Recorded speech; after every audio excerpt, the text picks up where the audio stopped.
Howdy citizens, and welcome to week 2 of Vault Recap. Last week we covered numerous updates, including the launch of a new map in Fallout 76 and the announcement of the Still Reign launch on July 7th. So it probably comes as no surprise that this week is a quiet one-ish. Quiet as it may be, this doesn't mean we have to start tossing bales of hay and loading up Fallout 3 just yet. You see, this week is all about the Fallout community, because, well, they need celebrating. It also ties in really nicely with the announcement of the community calendar. I swear I didn't plan this, but Bethesda must have been spying on me when I made my notes for this video. Honestly, I prepared this like 2 days ago. Anyway, let's get straight to it. Roll the titles.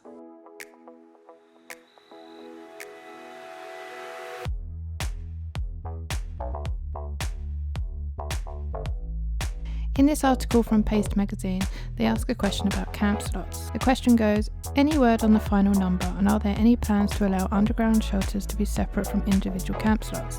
Is Bethesda open to expanding the number of character slots in the future? Any chance we'll be allowed to have more than one companion at our camps? Mark Tucker responds, I'm trying to remember what the engineering limit was on the camp slot. I believe we're putting in the ability for 4 more. And then Jeff Gardner comes in with, for a total of 5 camps. I don't know if this is a spoiler or not, but I don't care.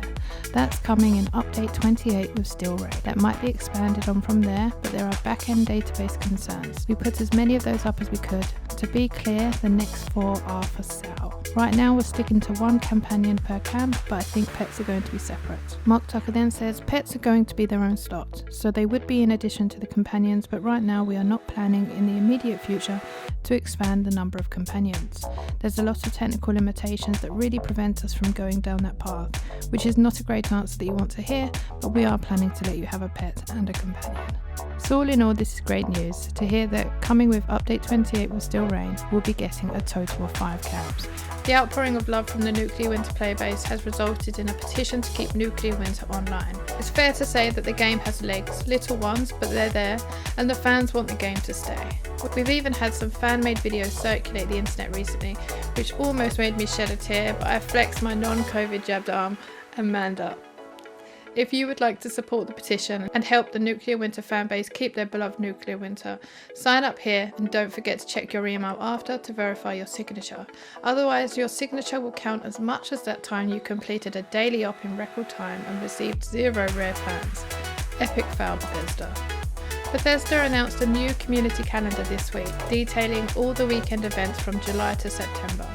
From Meat Week to Double XP, there's always something exciting happening. In addition to the standard weekend events, they have introduced a new event called Minerva's Emporium. From July 7th, look out for the new Blue Ridge Caravan merchant called Minerva in the Wasteland.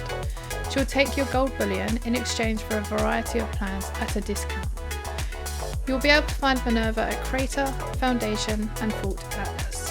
So keep your peepers peeled and don't forget to check back with her often, as her inventory rotates regularly, and you know, that plan that you never knew you needed might just pop up. This event lasts until 5 PM on Monday 28th of June. But that's not all. Starting on Tuesday the 29th of June, there will be another bonus challenge week. For 1 week, you can speed through the scoreboard with 2 additional daily challenges every day. So mark these dates in your diaries, especially those of you who have yet to complete the scoreboard, from 5 PM on Tuesday the 29th of June to Tuesday the 6th of July. Now I've been playing Fallout 76 since the day Todd Howard said, don't call me, I'll call you. But seriously, since those early beta days, something wonderful happened that in my opinion needs to be celebrated. Due to the lack of in-game content, I'm talking pre-scoreboard campaigns and roadmaps, Fallout 76 was a barren wasteland, a bore fest that was nothing without the people behind the gamer tags. The people who wandered Appalachia started to team up, unite and build a community. Today the community is so large that we even have community managers to rein you in and keep you in check. The point is, it is the community that made the game shine in those early days. And in case you hadn't noticed, Fallout players are a funny, wholesome bunch. Playing in the disparate wasteland enabled the game to weed out the dull and allow the crazy, funny, curious and twisted to thrive. I felt it was time we celebrate our lovely community and recap some of the most wholesome community content that I've witnessed in the last 7 days. Here's a little recap. When Wastelanders originally came out, StalkHogan decided to side with Foundation. However, this left him with a 99% completion rate, leaving the Get the Gold with the Raiders achievement incomplete. Since he finished scoreboard early, he decided to start a new character, side with the Raiders, and along the way collect some early in-game outfits that he had previously disposed of. Rather than simply hoard them in his Pip-Boy though, he ingeniously decided to display these outfits in a rogues gallery. This post caught my eye as I love seeing the old outfits, and the way he displayed them on the mannequins in a prison rogue gallery was both stylish and funny. For many of us, dishing out cash for Fallout First isn't a priority, and trying to justify that cost to yourself or the hubby, wife, girlfriend, boyfriend, Todd Howard, well, we all know how that's going to go down. Luckily for us, this helpful post from NiftyDad shows you just how you can take advantage of Fallout First without buying an annual subscription. Feel free to pause now to read the post, or you can listen to me summarise as fast as I can. First, buy Fallout First for 1 month and turn off auto-renew. Second, repeat this every 3 to 4 months or whenever you run out of junk, which if you follow this advice shouldn't be too often.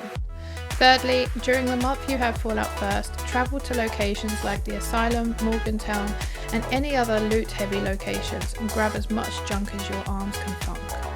Find a workbench to scrap weapons, armour and apparel. Fourthly, place your survival tent to access your unlimited scrap box. Empty all of your junk so it's stripped and scrapped and you're done. In order to benefit from this, you need to rinse and repeat this cycle until you have enough junk to rival your local tip. And fifth and finally, thank NiftyDad for the nifty little tip. See what I did there? Today's wholesome post comes from FelixTheCat in the form of this awesome Fallout 76 themed birthday cake. Considering everyone loves cake and anyone watching will love Fallout 76, it had to be featured. So happy birthday, Felix. I hope you had an awesome day and don't forget to save me a piece. I'm in England, so you might want to shrink wrap it, freeze it and then stop what you're doing because I don't want mouldy cake in my postbox. Now, I understand everyone wants to travel ever since COVID locked us down and confined us to our homes. But you don't have to fly the plane yourself, let alone fly a vertibird. Only you might end up in someone's living room, just like RagingMarie discovered when visiting her previously in One Piece camp. Not often do you see a vertibird in your porch, but when you do, it's only right that you share this amusing debacle on social media. Thanks for the share, RagingMarie. I'm glad you lived to tell the tale. Imagine logging in, opening up your daily ops, jumping into a casual team. Emphasis on the word casual, only to see a level 2117 player. I won't lie, if I got this lucky, I'd fire 1 shot at each enemy, sit back and drink my coffee and let those sweet legendaries roll in. I mean, that's the point of a casual team, right? Right? Just me? Cool. Reddit user KingofCranes shared this gem. Sticking with Reddit, a user by the name of Salovosi offered some incredibly useful tips for solo players joining daily ops. As someone who is often scared to join random teams when my friends aren't on, this boosted my confidence and has made me determined to join a team for my next daily op. I mean, I didn't know about some of these benefits, so they may help you and incentivize you to join a team next time.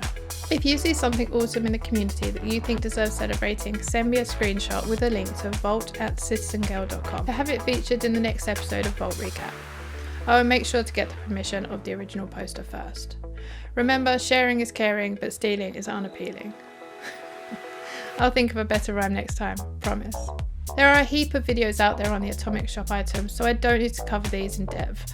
But if you haven't seen this week's items, then you'll see a few highlights on the screen behind me. For a deep dive into the bundles on offer each week, be sure to check out my buddy Tonic, who just released a video on the Travelling Salesman bundle, which is pretty cool if you want Fallout 4 flashbacks. And if you're into long-form interviews, check out my chat with the man himself, as Tonic features in my Fallout 76 Creator Spotlight series right here on my channel.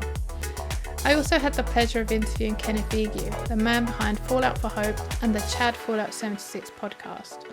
I'll link these at the end of the video in case you want to check them out. I have more Fallout creators lined up for the Fallout 76 Creator Spotlight and will be posting these monthly, as they are a beast to edit, but I'm really enjoying making this series and getting to know the people behind the channel. So thank you for all the positive feedback that I've received on these so far. It really means a lot, as does your continued support. And with that said, we've reached the end of Vault Recap. Tune in next week where we cover more content from the community, and remember to share any funny or wholesome or any community content with me by emailing vault@CTZNGiRL.com, and I'll do my best to feature in the next episode. Thanks again, be a good citizen, and I'll see you next week. Peace.